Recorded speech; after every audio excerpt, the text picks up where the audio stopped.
Om Prithvi Shantirantarikshagam Shantir Dyav Shantir Disha Shantiravantara Disha Shantiragnish Shantir Vayu Shantiraditya Shantish Chandrama Shantir Nakshatrani Shantirapa Shantiroshadaya Shantir Vanaspataya Shantir Gau Shantiraja Shantirashva Shantir Purusha Shantir Brahma Shantir Brahmana Shantir Shantireva Shanti Shantir Me Astu Shantihi. May there be peace on earth and in the sky. May there be peace in the water and in all directions. May there be peace in the plants, in the trees, and in animals. May there be peace in the hearts of all beings. May there be peace in everyone and in everything. Sarvetra sukhinas santu, sarve santu niramayaha, sarve bhadrani pashyantu, ma kaschit dukkha bhag bhavet, sarvastaratu durgani, sarvo bhadrani pashyatu, sarvas sadbuddhimapnotu, sarvas sarvatra nandatu. May all be happy and healthy. May all see what is good, and may no one experience misery. May all overcome their obstacles and acquire good tendencies. May people everywhere find joy and fulfillment.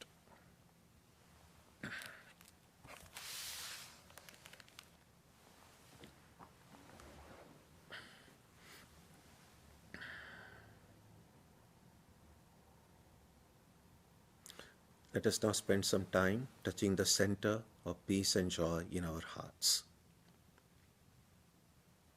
A good way to begin the practice is to withdraw the scattered energies of the mind and bring them to rest on one point. That point can be our own breathing. Let us therefore practice breathing with awareness. As we breathe in, let us visualize that our body and mind are being filled with love, strength, and compassion. And as we breathe out, let us release all the stress, anxiety, and exhaustion in the body and mind. Let us practice this way for a while.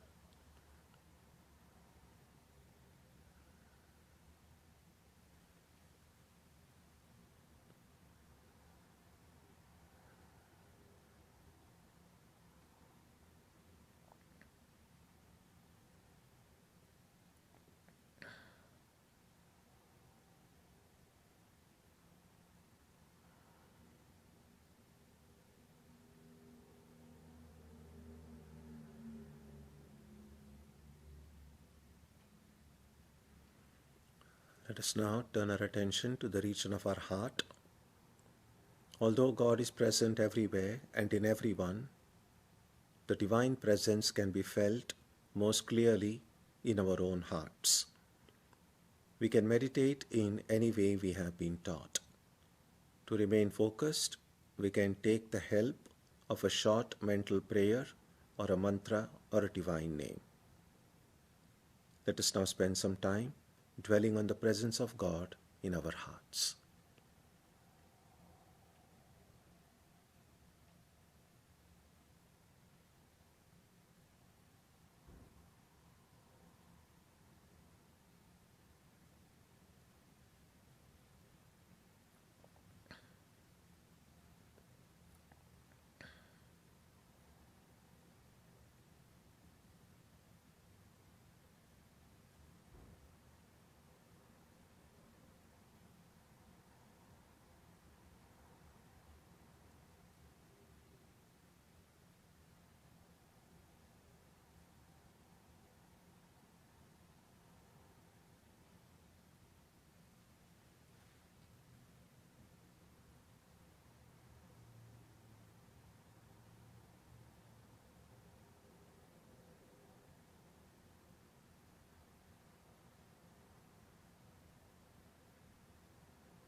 Om Asatoma Satkamaya Tamasoma Jyotirgamaya Mrityorma Amritam Gamaya Aviravirmayeti Rudrayatte Dakshinam Mukham Tenamam Pahi Nityam. May the Divine lead us from the unreal to the real, from darkness to light, from death to immortality. May the Divine Consciousness fill our hearts and protect us.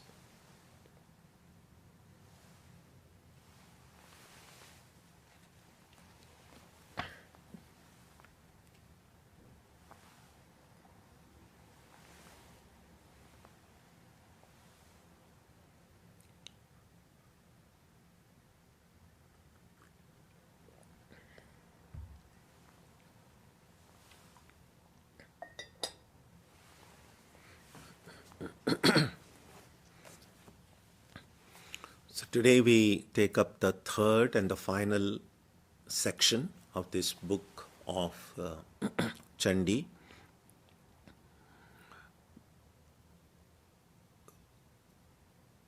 The overall story, this is the third story that the sage will tell the merchant and the king. The overall pattern of the story is identical. In each of the stories we have seen so far, we saw that there is some demon who stands for the force of evil and destruction, and how the power of the divine comes and destroys that force. There are some very subtle variations. In the first part, we saw that the demons were Madhu and Kaitabh, who predominantly were just brute force. It was very there isn't that many details known about Madhu and Kaitabh in the first part. All that we know is that they were bad, that they were filled with pride, pretty gross form of evil. In the second part, the demon was Mahishasura, and there we saw pride, arrogance, anger, how the evil, the different forms that evil or the powers of darkness can take. The manifestation of the tamasic power, Shakti, was more evident in the first part. The rajasic manifestation of the power was more evident in the second part. The third part that we are going to study today shows the sattvic aspect of the Shakti, how it destroys the evil. The evil that is represented in the third part takes the form of two demons called Shumbha and Nishumbha. The story about Shumbha and Nishumbha is that their mother was Diti, and that's why the children of Diti are called Deities, and which is translated in English as demons. So these two, they were brothers, Shumbha and Nishumbha. We read that they did a lot of austerities, and Brahma, that aspect of the divine which is identified with creating a new cycle of creation, he was very pleased by their austerities and blessed them and said, ask for a boon. And then these two demons asked for immortality and eternality. And Brahma said, no, that you won't get that. Now there's some interesting things here, that although these two Asuras, they have clearly very negative propensities within them, but in order to find a way to advance in life, they don't just begin in what we would say is what we would expect would be a destructive way and just go and conquer. They actually practice austerities to please a divine force. Now that seems a bit unusual, but that's not that unusual in the mythologies that have evolved in the Indian subcontinent. that that is what Swami Vivekananda said, that religion and spirituality is the backbone of India, of people in that part of the world. The reason is that no matter what people have to do, of course, good people will turn to spirituality. That's not surprising. But that even people who want to steal and people who want to cheat, that they would also pray, that doesn't seem that common. But that was not that unusual, not just in mythology, but in stories and folklore and songs. It's pretty common to see how even gangs of robbers, I don't know how much they do it nowadays, they still might, but they had their own shrines. They went and prayed before going for some expedition to go and cheat and loot and kill. The idea was there was a belief that there are certain higher powers which need to be propitiated when their own desires, no matter what form those desires took, had to be fulfilled. In any case, we see this Shumbha and Nishumbha, the two demons, practice austerities for a long time. Brahma was pleased, and then they asked for immortality. And of course, Brahma was able to see that giving immortality to these people is not good for creation. And so he said, no, ask for something else. You don't qualify for that. And then these two demons thought they are smart. So they thought, let me ask for immortality in a different sort of way. Let me ask the same thing, but make it appear as if I'm asking for something else. And so they said, okay, if you cannot give us immortality, here is this. Give us a boon that we will not be killed. Our end will not come in the hands of any male deity or any human being or any animals. So they thought that pretty much exhausted all the possibilities of ever dying. And they just discounted the power of women, that any woman would be strong enough or would be capable of killing them. So they left that loophole and thought that this is as good as asking for immortality. And so Brahma said, okay, that boon is granted. So in some sense, they kind of signed off on their own death warrant, so to speak, making it clear who could kill them. And eventually, as we will see, no surprise that it is the goddess who was not included in any of those categories. She is not a male deity, she is not a human being, she is not an animal, and so she kills them. So that's the backstory for these two demons. So they became very powerful. All the other very powerful demons of their time all recognized the great power of Shumbha and Nishumbha. And so some big names are mentioned in the books about how all these other demons came and said, you are our king. So they became the lords of all demons. Now clearly, when these kind of conquerors, when they acquire power over a certain area, it's very difficult to remain satisfied with what you have. So they wanted to expand their kingdom. And so having conquered the netherworlds, or Patala, as it is called in many Indian languages and in Sanskrit as well. So they now turned their eyes towards the heavens, the celestial worlds. And that's where then the younger brother, Nishumbha, goes and attacks king of the gods, was Indra. And there's a big, very fierce battle. But Indra's thunderbolt, Vajra, was able to not exactly kill Nishumbha, but he falls unconscious. Then the other brother, who's generally depicted as more powerful of the two, he then marches and goes to the heaven, and he was able to vanquish the armies of the gods.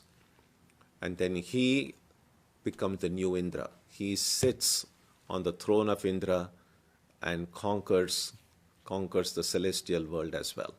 And then we read that all of the wealth and the weaponry and everything became theirs. And as it happened in earlier stories, all these gods and Indras, they are again left to their own devices. And then they go. This time, they go and straight go and invoke the goddess. In the first two parts, whenever they found themselves in a trouble of this sort, they would go to Shiva or Vishnu. But there's a verse which comes in the earlier sections where the Devis tells them that in future, whenever you have any difficulty, whenever you have any calamity, call for me. And I'm here to protect you. I'm here to guide you. And that was the assurance given by the Devi not only to them, but through them to all of us. And that is what many worshippers of the Divine Mother have found, that whenever they have any difficulty, any challenges, that if they go and pray to the Divine Mother, she will be there. And for many of us, when we were little babies, that seems to be the most natural thing to do. A little child, if it needs something, if it feels afraid, the child would immediately call for mother. I don't know how universal it is. Probably it is, but whenever in danger, people tend to remember the mother more than father. Some big research can be done on why this should be so. Maybe the mother is just more powerful, I guess. That is one very simple, direct explanation. In a most poignant sort of way, in a most recent example, very painful, very tragic, is when George Floyd was pinned down by the cops. And the last words he uttered was again calling out to his mother. So there is something about this assurance that the Divine Mother gave to these other gods and said, whenever you are in difficulty, just call me and I'll come. And this promise, this assurance seems so fresh now as it remained fresh over the centuries. Many of the students of Ramakrishna's life and the life of Holy Mother and Swamiji, many in the Vedanta tradition, have also found, even from among our contemporaries, that whenever they were in difficulty, sure, we can pray to whichever form of the divine we feel connected with.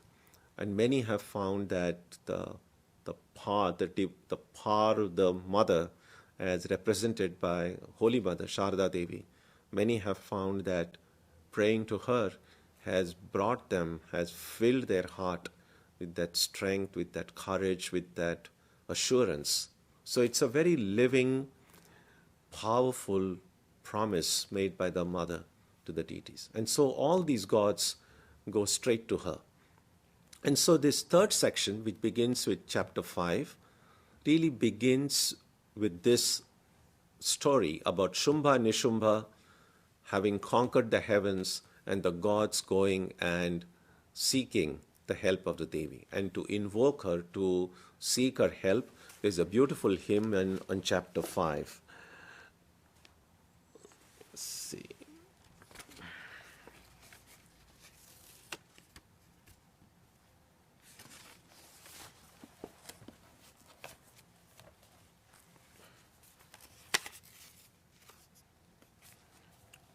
And among those things that those hymns have, I would like to recite to you a few verses. They're very, very among the really uplifting and beautiful verses in this. So let me read a few verses to you from chapter 5, beginning with verse 14. Ya Devi sarvabhuteshu Vishnumayeti shabdita Namastasyai namastasyai Namastasyai namo namaha. Ya Devi sarvabhuteshu Chetanetyabhidhiyate Namastasyai namastasyai Namastasyai namo namaha. Ya Devi sarvabhuteshu buddhirupena samsthita Namastasyai namastasyai Namastasyai namo namaha. Ya Devi sarvabhuteshu nidrarupena samsthita Namastasyai namastasyai Namastasyai namo namaha.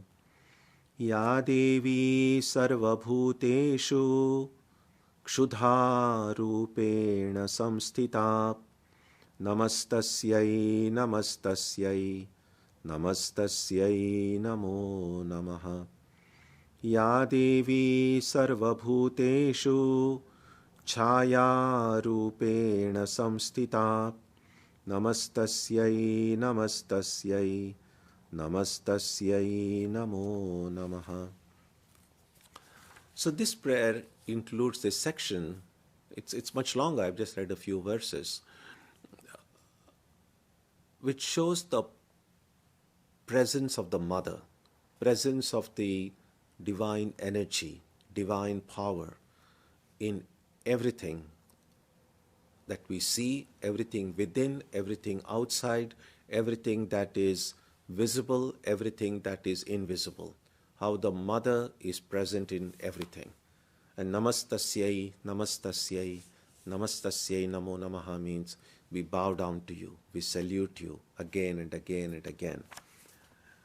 And in the first line, the presence of the mother in everything in this world is invoked. For instance, it says, salutations again and again to the Devi, who abides in all beings as consciousness, to the Devi who abides in all beings in the form of intelligence, to the Devi who abides in all beings in the form of sleep, in the form of hunger, in the form of reflection, in the form of power, in the form of thirst, in the form of forgiveness, in the form of genius, in the form of modesty, in the form of peace, in the form of faith. So there are all these, this thing, in fact, the list goes, it's quite big. In the form of loveliness, in the form of good fortune, in the form of activity, in the form of memory, in the form of compassion, in the form of contentment, in the form of mother, in the form of error, in the form of the elements, and so on. So this is just a part of the prayer. So when the gods go and invoke the Devi and tell her of their woes, then the Devi says, I'm here for you. The Devi appears before them. And again, there's a beautiful description of how the resplendent, the all-pervading big form of the Devi, compassionate, at the same time fierce to those who have reason to fear from her. That form of the Devi appears before them. Now, when this invocation of the Devi was going on, and so two of the servants, two of the attendants of Shumbha and Nishumbha, by name Chanda and Munda, they were passing by that area. And they suddenly hear the sound of music and singing and invocation, and they were kind of curious about what's going on. And there they beheld this very beautiful, adorable, lovely form of the Divine Mother, of the Goddess. And they were amazed.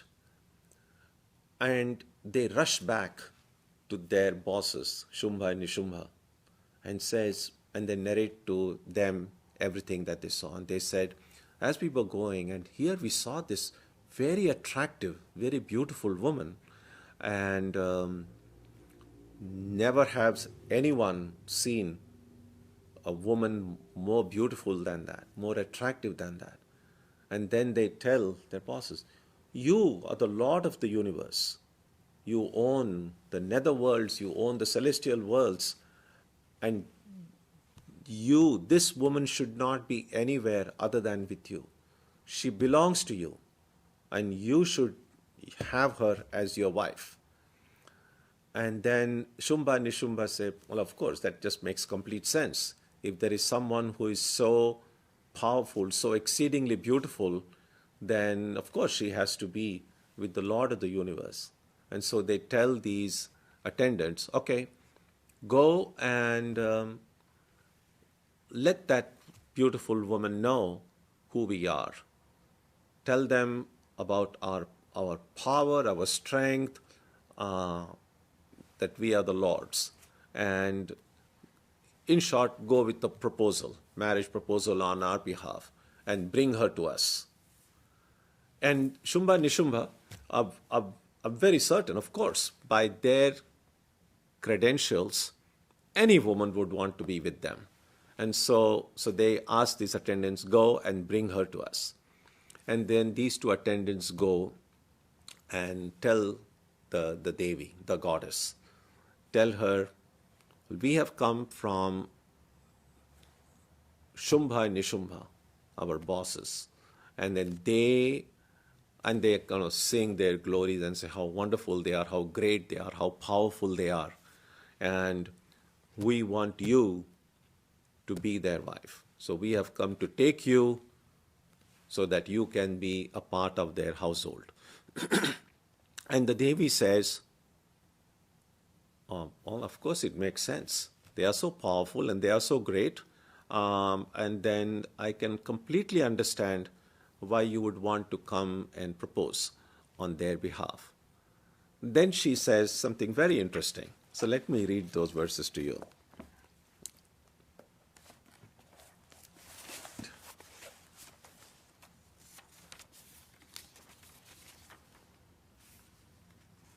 So this is what the Devi tells those attendants of Shumbha and Nishumbha.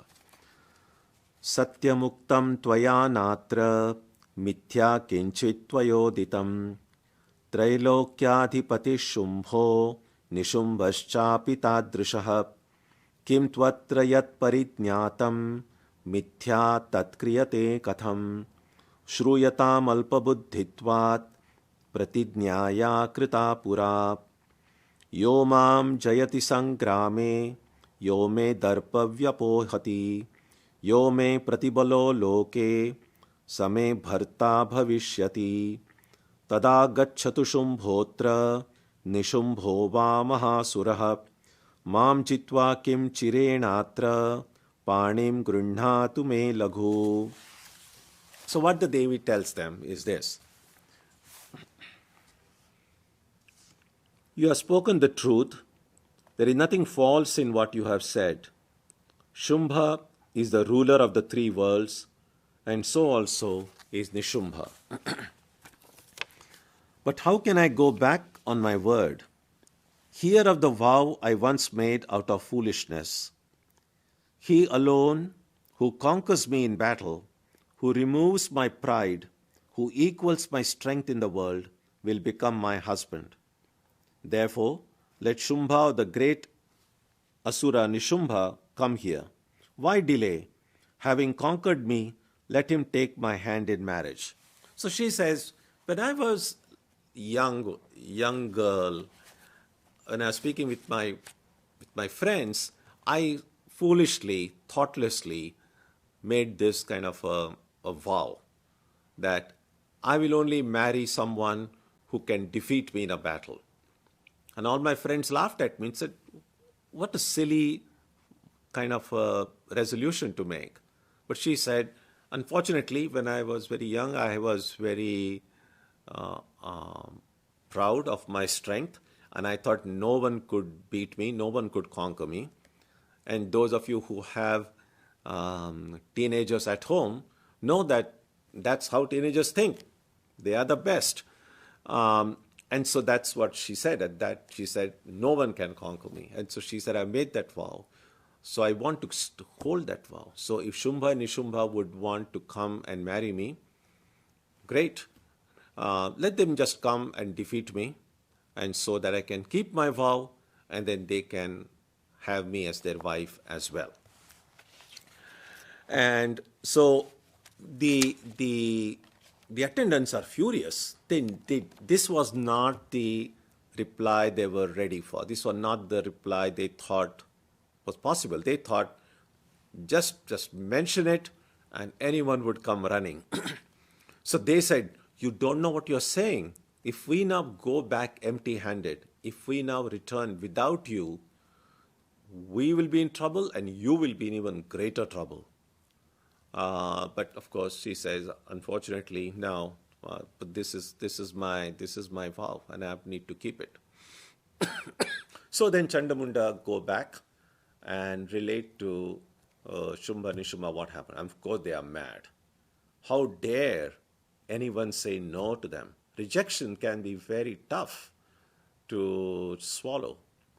And so, while in the first instance they had asked the attendants, go and tell them, speak to her, that beautiful woman, in this way, now they are mad, they are angry. So now they say, go and just drag her here. If she doesn't listen, hold her by the hair. It's like a very brutal language. They said, how arrogant that woman is. Just bring her here by force. And of course, attendants, they have to listen to the orders of their boss. So they go. And then we have a first among the several battles that will occur in this third section. And of course, the Devi has absolutely no problem in finishing them off. In fact, one of them, there is a beautiful word which she says, hunkara. All that she has to do is just look at them and say, And one of them is just destroyed by just that sound. And so there is this fierce battle, and all of these attendants. So these attendants has gone with, again, several thousand of their Asuras army, and she just finished them off. Now, when that news reached Shumbha and Nishumbha, they dispatch many generals, many demon generals with their attendant armies, one by one to conquer her. And then the next 3 or 4 chapters describe very ferocious, very bloody battle. It's terrible.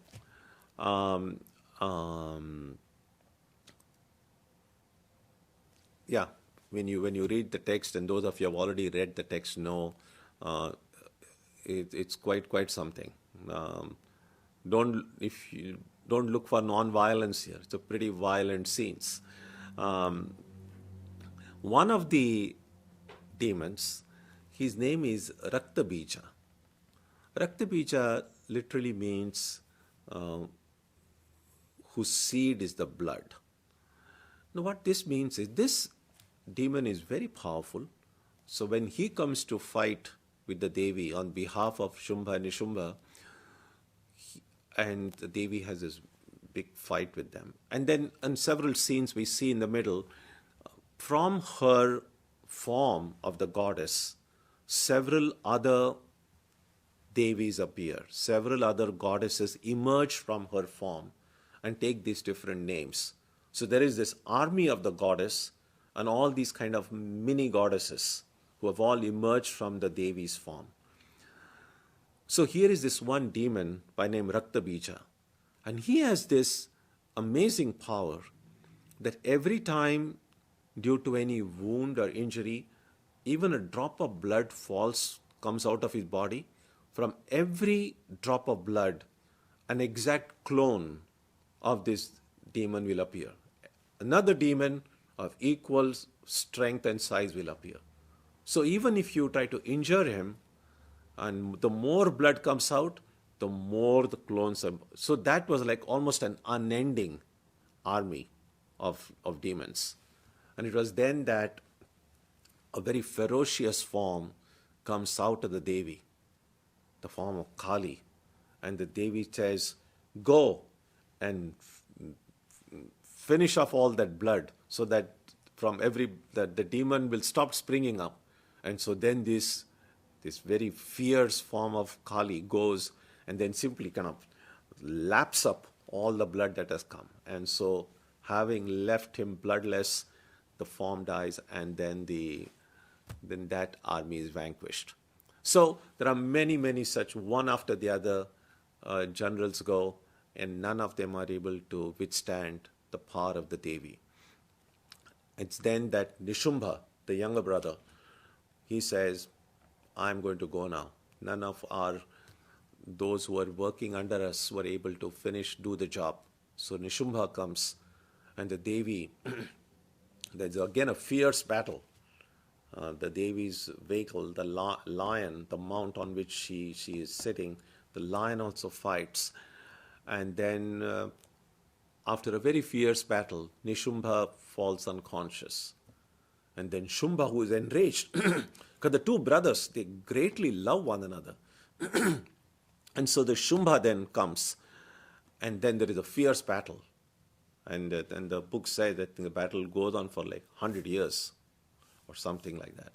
And then again with fierce battle, and then Nishumbha again comes up. So finally, I'll spare you all the details. You can read it in the text. Both of them are finally destroyed. And after they are destroyed, there's another one beautiful hymn. All the gods go and sing this beautiful hymn. Let me read to you a few verses from that hymn. Again, the entire hymns are very beautiful. In the comment section, I have given the list of the 4 places throughout the text where these hymns appear. So if you want to take a look at only the hymns portion of the text, you can look at those references. So let me read to you this, just 3 or 4 verses. This comes in chapter 11.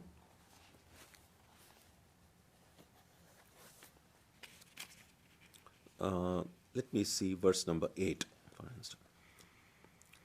Sarvasya buddhirupena janasya ridhi samstite swargapavargate devi narayani namostute kalakashthadiropena parinama pradayini vishwasya paratau shakte narayani namostute सर्वमंगलमांगल्ये शिवे सर्वार्थसाधिके शरण्ये त्र्यंबके गौरी नारायणि नमोस्तुते सृष्टिस्थितिविनाशानां शक्तिभूते सनातनी गुणाश्रये गुणमये नारायणि नमोस्तुते शरणागतदीनार्त परित्राणपरायणे सर्वस्यार्ति हरे देवी नारायणि नमोस्तुते.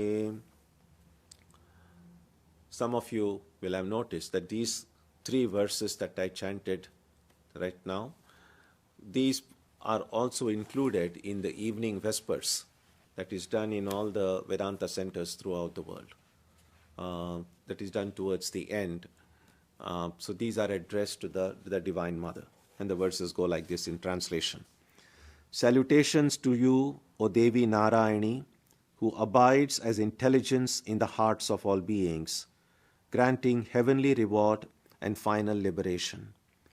Salutation to you, Narayani, who brings change as the moment of ever-passing time, who are the power at the cessation of the universe. Salutation be to you, Narayani, who are the good of all good, the auspicious one.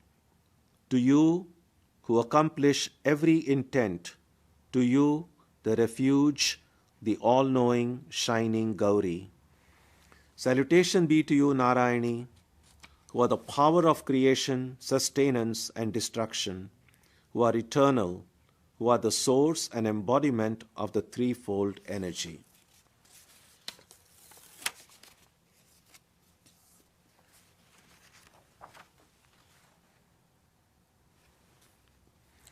There's an interesting passage here when she's having this last battle with Shumbha. Shumbha, when he finds he's unable to beat her, unable to conquer her, he finds one excuse, and he says, "Why are you why you are not as powerful as you think? You have got all these other goddesses supporting you. If you have real strength, come and fight with me one-on-one." Now, all this is a little bit ridiculous in some sense, because it's not as if Shumbha was fighting one-on-one. Before he came, it's in like thousands of generals and armies, they came. But that's the thing about the ego, that we are able to see what is happening outside a little bit more clearly, but we remain completely ignorant about what is happening inside. And so that's what happened to Shumbha. He's seeing outside, and it's true. The Devi and then all these other forms of the goddesses, they were all with her. But he's so self-centered, he's so narcissistic, that he doesn't recognize that on his behalf, all these other demons were fighting. But now, as we know, we have met people in our life, or we have seen among our contemporaries, there are people who can be extremely self-centered. They make everything about themselves. So Shumbha, it's all about him, and he says, "I'm alone, and you have got all these goddesses with you. And so what's the point that I'm one against many?" And then the Devi says, "You fool, they are not different from me. They are just parts, they are just me in these different forms. And if that is confusing to you, I withdraw my power back into me." And so all these goddesses who had emerged from the Devi enter back into her. And the Devi alone remains. And she said, "Okay, now I'm alone, and let's have a fight." And of course, she completely vanquishes him. There's several important things we learn from here. That the power of the divine can manifest in many different ways and in many different forms. But ultimately, that doesn't mean that there are many different deities, that there are many different independent goddesses, that they are all form of this one mother. And that can be sometimes bewildering to people who look at Hinduism itself. In the Hindu tradition, there are these so many, which gets translated into English as gods and goddesses, which just feels like, well, it is not a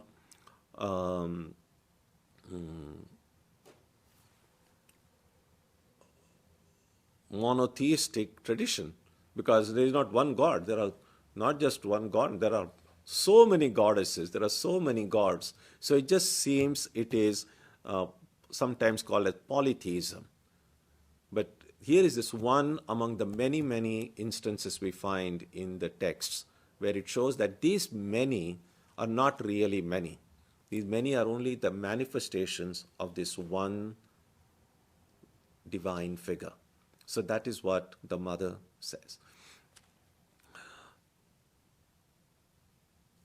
a few interesting things to be kept in mind, that Shumbha and Nishumba here stand for the ego.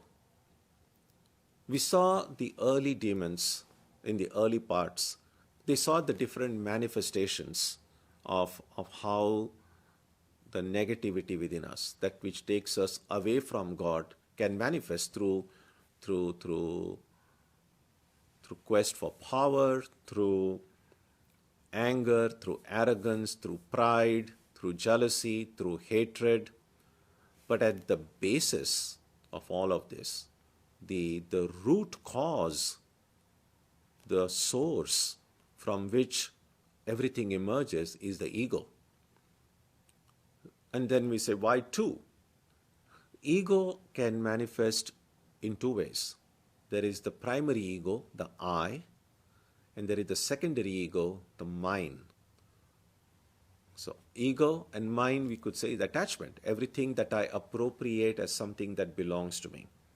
And it is why again and again we see in Ramakrishna's teaching, he says, I and mine, that alone is the primary form of ignorance.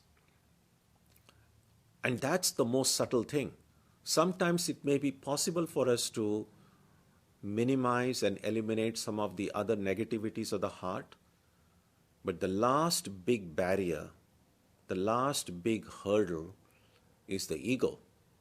And that's why we have towards the end this big battle with Shumbha and Nishumba, ego and attachment, I and mine. And when I and mine are completely destroyed, then there is no hurdle anymore, no obstacle anymore. Then that our true eternal nature becomes manifest. Because everything that keeps me limited is the idea of I. Because the moment I say I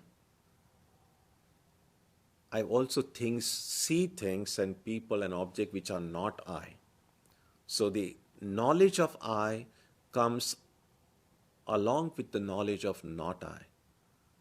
And when I say I am limiting myself. Now I'm saying, well, I am sitting here.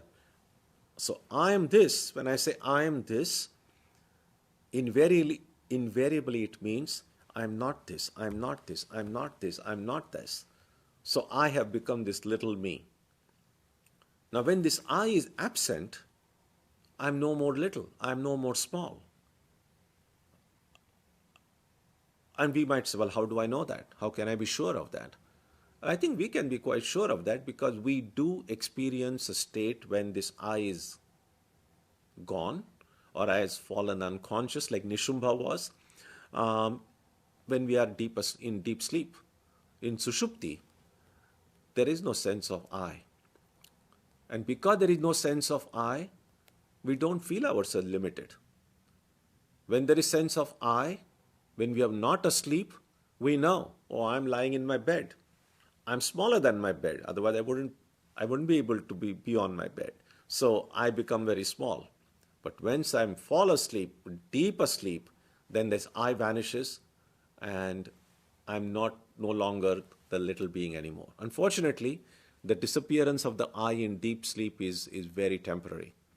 When we wake up, the I again comes and we become small again. So every day in a 24-hour cycle, at least for a few minutes, maybe in the dream we are not infinite, clearly, but when we are not even dreaming, every day we are almost becoming infinite. So we become infinite in deep sleep, almost. I say almost because there is still ignorance there. And then we become finite again in dream and waking state. But that's we won't go there. It's a big philosophical discussion in itself. To conclude the story, so after hearing these three stories from the sage, remember the original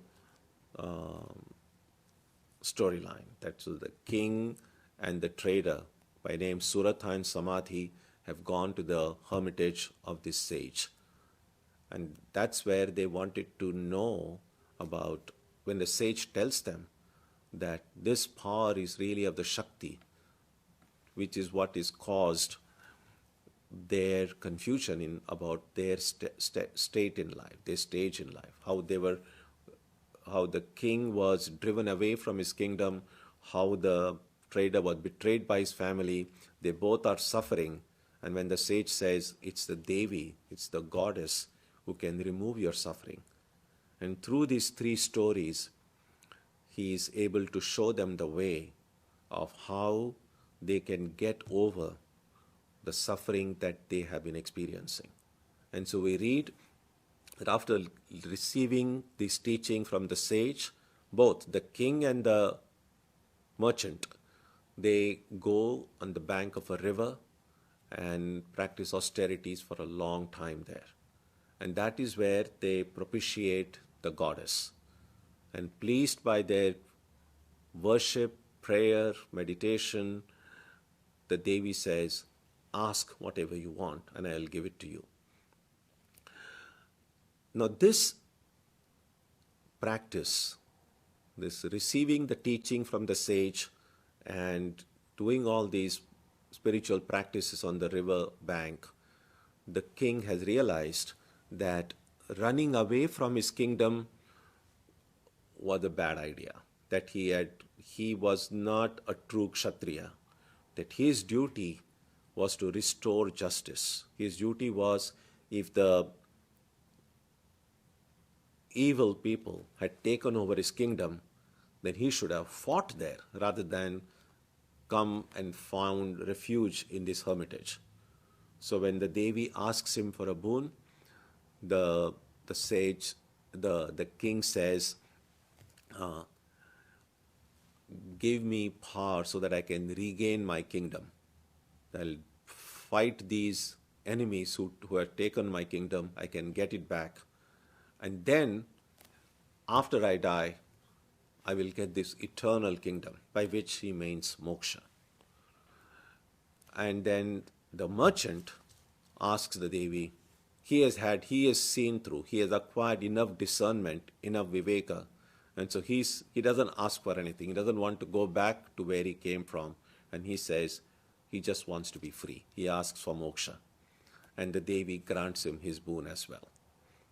We see from this that it's possible to say that there was a little bit of a desire to regain his kingdom, a little bit, some remnants of desire remained in the king, which is why he didn't straight away ask for moksha.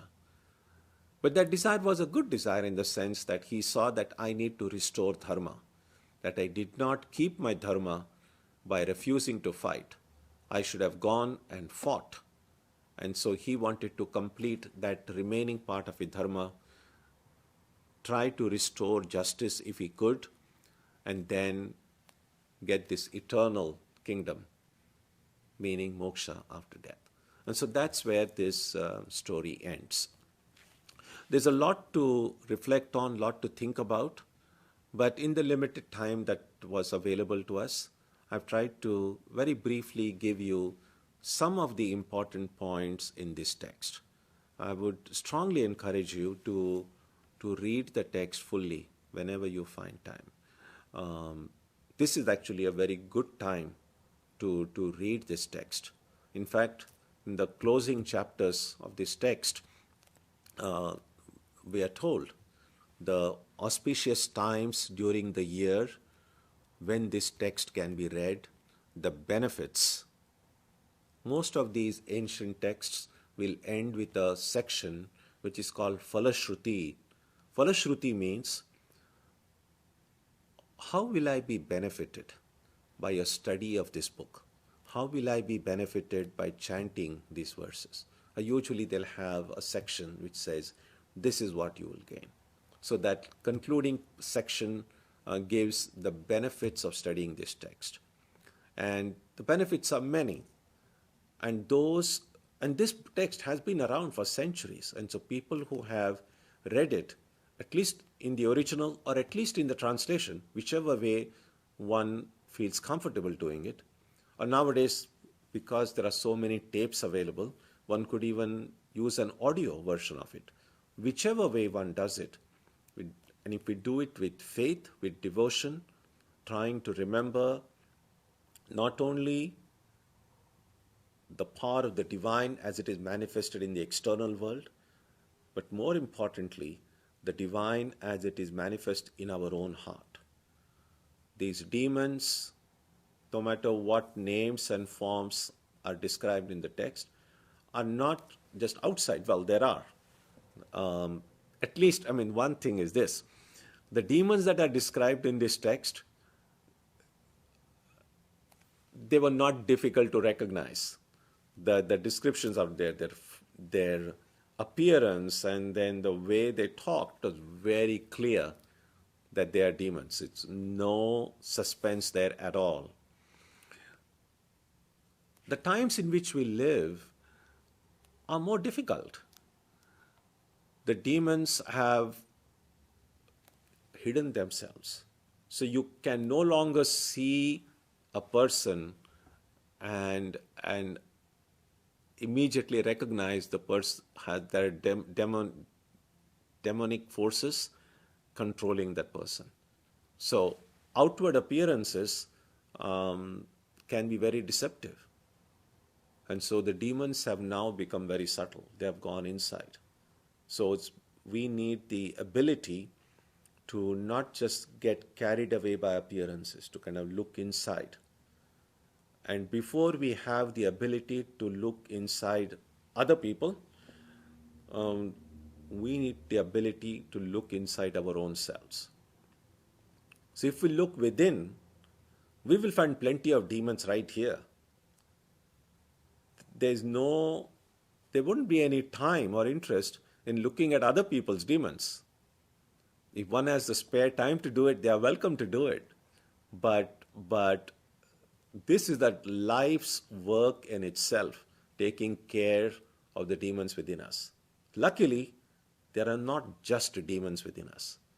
Inside our heart, along with demons, there are gods as well. So there are these forces of good and the forces of evil. There are our strengths and these are our weaknesses. Now, presiding over both our strengths and our weaknesses is the power of the divine. So the more we take refuge, the more we surrender to the divine in our own heart, to the God dwelling in our own heart, the forces of good, our strengths get more strengthened and our weaknesses are one by one vanquished, the way the goddess vanquished all the demons in this story. So that's the beauty of this text. It invites us, it encourages us to look within and see the battleground in our own heart. And that's why this is not a book study of history. It's a study of a reality that is playing itself out right now, at this very moment, inside the hearts of every one of us. So the relevance and the power of this text are immense. And that's the message that comes to us, and that's the message that will help us in this time, and especially during this season of the awakened presence of the Divine Mother. Om Jananim Saradam Devim Ramakrishnam Jagadgurum Padapadme Tayo Shritva Pranamami Muhurmuhu.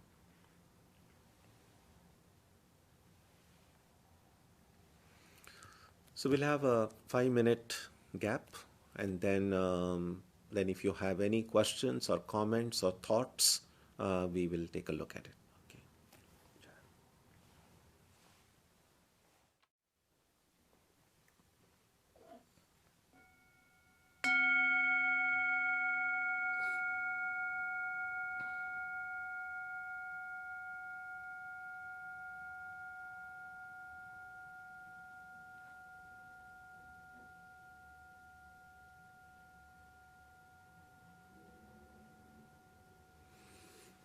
Let's take a look at the questions. Do the names Shumbha and Nishumbha mean something, Also, is there a significance to two of them versus one? Shumbha, Nishumbha, I'm sure it means something, but I don't know what it means right now. But maybe if we do some research, we might be able to find what it means. The two of them, because, as I said, commentators sometimes identify them with ego and attachment, I and mine. And so therefore they are described as brothers.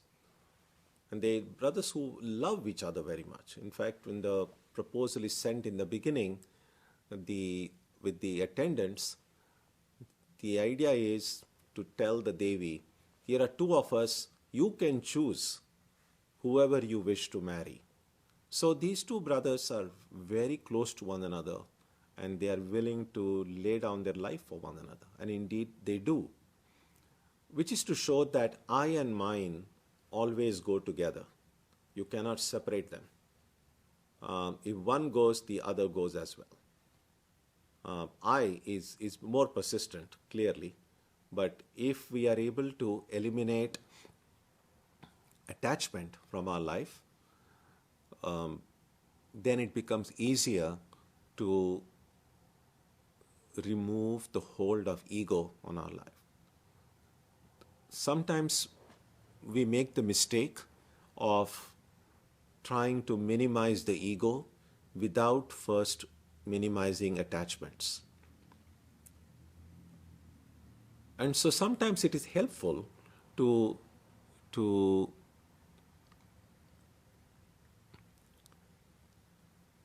transform everything that we see as I into mine. Now this is going to sound odd. What I mean is, as much as it is possible, if we can transform our ego into our attachment, things become a little bit easy. In other words, what I have is a little bit easier to let go than who I am. And one example that I have often given on earlier occasions as well is, if I am, say, walking alone on a road and carrying some precious thing. Let's say I've got a new iPhone and I'm just walking, and there's another person who suddenly comes in the dark, sticks a gun into my back, and then says, give me that phone or your life or your new phone. I don't think there's going to be a lot of debate. Clearly, we don't want to lose our phone, but we don't want to lose our life either. So if I have to choose between my life and my phone, it's pretty obvious I'm going to say my life and give away the phone. It is easier to give away my phone than to give away my life, because the phone is what I have. The phone is what belongs to me. But giving away of life is just end of me as I understand it now. And therefore, I want to hold on to myself, but I'm willing to let go of what belongs to me. So that's why I said that it is easier to let go what I have than to let go who I am. Now, just as the phone is precious to me, if I start looking upon my body as another possession of mine, just like a phone is a possession, the body is a possession. Now I might still be attached to my body, but being attached to the body in some weird sort of way is better than thinking I am the body. So if I can continue to take care of my body and my mind with as much care and attention I give to my car, to my home, to whatever other precious possessions I have, that's fine. because a body is my possession, a mind is my possession, a car is my possession, a home is my possession. And there is a little bit of a openness within us to accept the possibility that I might lose my possession someday. It's easier to let go of it if I see it is something that I have than if I am. And so that's why it's kind of good to keep in mind these two things. Ego and attachment, I or mine, that is represented by Shumbha and Nishumba here. Why does the goddess sometimes appear to be more powerful than Shiva or Vishnu? Because she is, I think so. All power is in the goddess. Shiva and Vishnu seen as the substratum, as the infinite being, which doesn't do anything. An infinite being simply is. The Sat, Sat Chit Ananda, the Sat is simply being. Now, in order to do something, that being has to be activated. And that activation of that infinite, immovable, unchangeable reality is what the mother is. And so therefore, by definition, even philosophically, all power is in the mother. And therefore, mother is powerful. In fact, in the Chandi, remember in the Shumbha Nishumba story, the attendants were sent as messengers of Shumbha and Nishumba to the Devi with the proposal that she could marry either of these two brothers. In the course of those battles, the Devi sent Shiva as her messenger to these demons, telling them whatever needs to be told. And therefore, one of the names of the Divine Mother is Shiva Duti, one whose messenger is Shiva. Now, it's very interesting that Shiva, who is seen as the supreme being, in this text is only a messenger of Shiva. And there is a funny story that's often shared among these very proverbial fights and debates they had between Vaishnavas and Shaktas, the worshippers of Krishna and the worshippers of the Devi. And so here is this one anecdote that is sometimes told, that the Vaishnava, the worshipper of Krishna, so they have a saying which means that this ocean of samsara, Shiva alone is the boatman who will carry us across this ocean of samsara. Sorry, what am I saying? Krishna is a Vaishnava. So Krishna alone can carry me in his boat across this ocean of samsara. And so when this was told to a worshipper of the Devi, to provoke that worshipper of Devi, when this Vaishnava says, Krishna alone can take me across this ocean of samsara, and then the worshipper of Devi, the Shakta, says, I totally agree with you. That's exactly how it is. And the Vaishnava is confused. You agree with me that Krishna alone can take me across the ocean of samsara? And then the worshipper of the goddess says, absolutely, you are right. And then he says, look, my Divine Mother, the goddess, she is the empress of the whole universe. She presides over the whole universe. She is not going to carry every little person across the ocean. She has just employed this boatman called Krishna and says, order him, take these people across. So I agree with you that Krishna is taking. So again, it's funny, there are lots of stories like this, but the idea is the power resides in the Devi. In fact, in one place, Sri Ramakrishna says, all incarnations are incarnations of Shakti. Now, generally, we speak incarnations, at least as they are enumerated traditionally, are usually seen to be male figures. And usually there is a feminine counterpart, which is called a Shakti.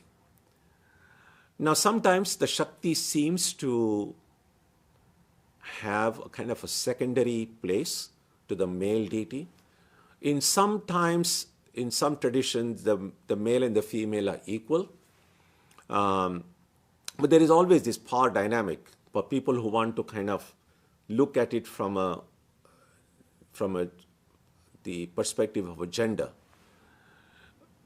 But the reality is, the supreme being who is immovable, unchangeable, that just the existence itself, there is no incarnation there.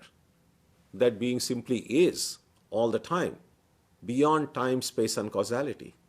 The moment we speak about incarnation, we are seeing an activated form of divinity. So there is a power, there is movement there. And if there is movement, there is a Shakti in play. So Sri Ramakrishna said, all the incarnations are really incarnations of Shakti. So there again, all power therefore resides in the mother. Is Raktabija a personification of the hatred, terrorism, fundamentalism, bigotry in the world? They seem to emerge and strengthen with every effort to subdue them. I think, yeah, sure. It's possible to look upon all these social evils as a form of Raktabija. Absolutely. Is asking for moksha as a boon considered a selfish act? Because we are asking for our own salvation rather than asking blessings for the beneficial of all beings. It's generally not seen as selfish, because if I'm just thinking of it in selfish terms, I will not get moksha. Moksha becomes possible only when this little self is completely gone. And so, by definition, even if a slightest tinge of selfishness has remained within me, I can ask for moksha, but I won't get it. So if I ask for moksha, if I'm eligible for moksha, and if I'm given moksha, that will happen only when I'm completely unselfish. And if you want to get even more philosophical about it, it would be that moksha, when this little I has to die, as we saw, in order for me to get moksha, when the little I dies, there are no these other beings. The other remains only as long as this little I remains. So when I become completely selfless, then there are really no other beings. Everything becomes one. If I'm free, everything, whatever appears as everything, everything is free. It's a little bit like, think about it this way.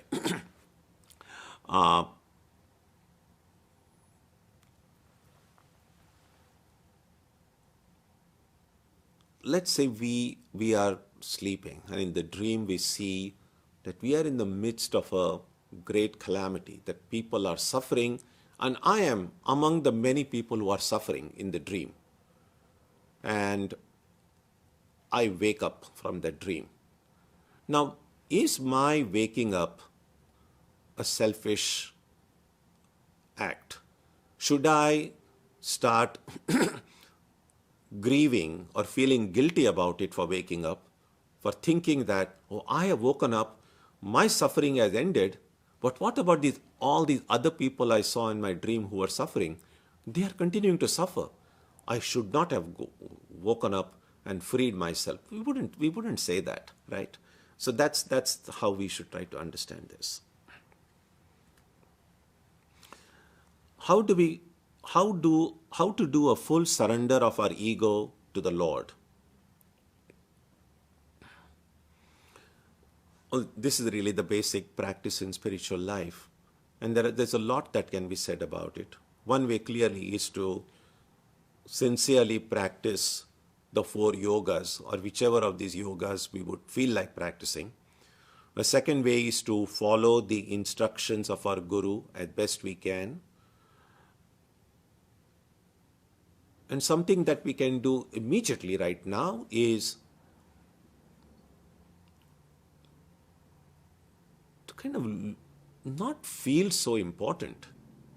I think the more important people feel they are, the stronger the hold the ego has on them. So I think we should not take ourselves too seriously. Yeah, take yourself seriously enough, but not too seriously. If we remember that I am just one of the billions in this world, that people like me are being born every second and people like me are dying every second in this world, and the world just goes on. It doesn't stop for anyone. It's good to think like this now and then, to loosen the hold of the ego on ourselves. So there are many different ways to do it, but these are a few of the ways we could practice. What force impels us to identify the demons inside us or make us introspect more instead of looking outside? It's the force of reflection, the force of understanding, the power of reflection, the power of understanding. And that is what the Devi is. The power of understanding, the power of looking deep within, the power of making sense of what is happening with this earth, that power also belongs to the Devi. So it is the force that comes through as it is personified or deified in our mind in the form of the goddess. So it is our own higher self getting activated, which helps us look within and find the demons. Now, a little bit of a space has to be created. And that's why even in order to do self-introspection well, some amount of loosening of the ego is very essential. Extremely egoistic people cannot do that kind of self-analysis, that self-reflection. They might analyze other people, they might judge other people. But if I have to start judging myself, if I have to start analyzing my own intentions, then I need to create a little bit of a space between me in order for me to look at myself. And that can happen only when the ego is not so strong.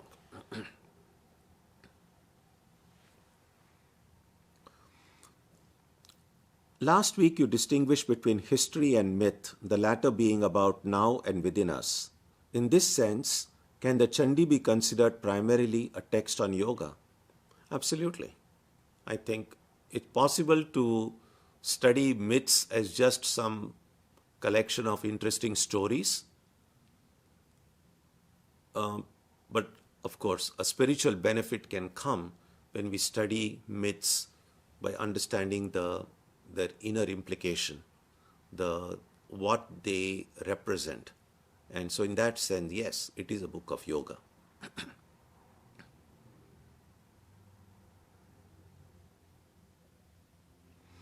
While all forms are just the manifestation of one, why is it that only the manifestation in female form comes with more love, compassion, and kindness? Well, that's how it does get represented generally, but I don't think this is completely true. We see, of course, love, compassion, and kindness even in male figures. We have seen it in the life of the Buddha, we see in the life of Jesus, we see it in Krishna, Shiva, Ramakrishna. We see, and we could either say, well, it's present in both, or the worshippers of Devi will say that wherever love, compassion, kindness are seen, that is the power of the mother in that being manifesting itself.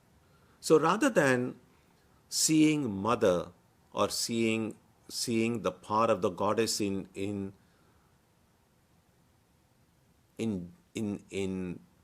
gender, the way we understand gender, it's not just about just about the difference between man and woman. It's more that it's the qualities. So if some person, irrespective of whether the person is a man or a woman or whatever gender identity they may have, if people can manifest that love and kindness, it would be to say it's the mother in their heart that is manifesting that way. Now again, it's a good question that why should it be only mother? But these are just the stereotypes that have been created of some quality being associated with mother and some qualities being associated with father. Fathers being like dominating, strong and controlling, and mothers being this. Now we know that these are two simplistic things. It's not as if fathers cannot be loving and kind, or it's not as if mothers cannot be powerful and dominating. Well, we see the goddess here. Who could be more powerful and dominating? No male figures could stand in front of her. So to think of goddess as a female, we have to go beyond our human distinctions between male and female.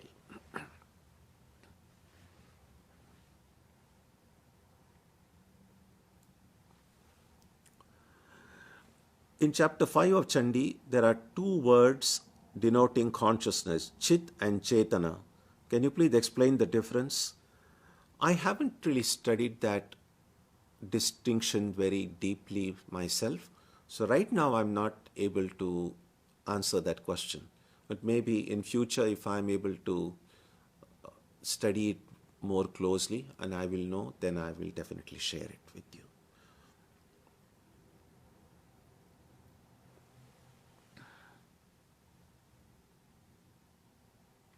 So we will conclude our discussion of the Chandi now. So we have clearly, this was a very brief, quick, lightning look at the text. It's a very profound text. It needs a lot of reflection. It needs a lot of time. It's possible to take every verse or every sets of verses and reflect more and more on it. And perhaps we could do it sometime in the future. But in the time that was available to us, we did the best we could in highlighting some of the important points in these three sections. So next Sunday, we will have the Durga Puja. So there will not be a satsang as we have been having for the last few weeks. We will have a puja. The puja will be completely online. It will begin at 11 o'clock, not at 10:30 as we do when we do the puja in person. So the puja will be at 11. Now, even though all of you will be sitting at your homes and watching the puja, in order to derive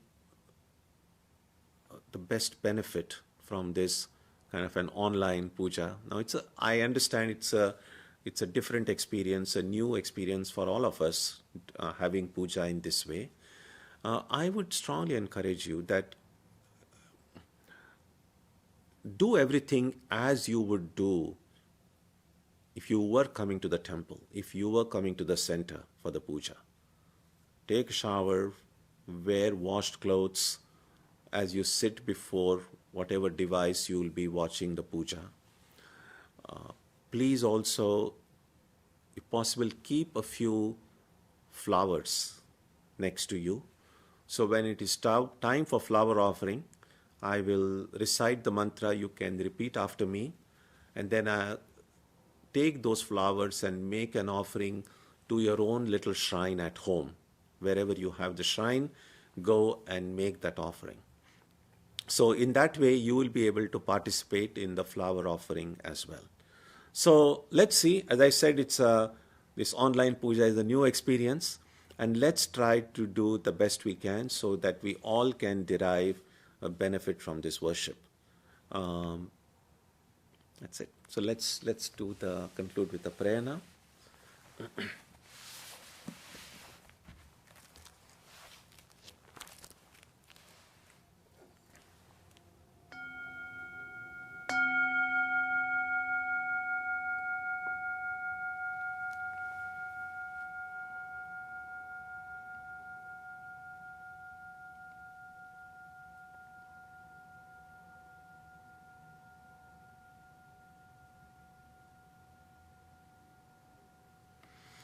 May the Divine Being, who is the Father in heaven of the Christians, Holy One of the Jewish faith, Allah of the Muslims, Buddha of the Buddhists, Tao of the Taoists, Aura Mazda of the Zoroastrians, the Great Spirit of the Native Americans, and Brahman of the Hindus, lead us from the unreal to the real, from darkness to light, from death to immortality.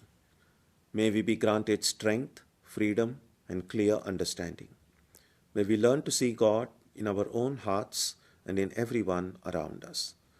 May God bless us all and fill our hearts with gratitude, grace, and love. Om Shanti Shanti Shanti. Peace, peace, peace be unto all.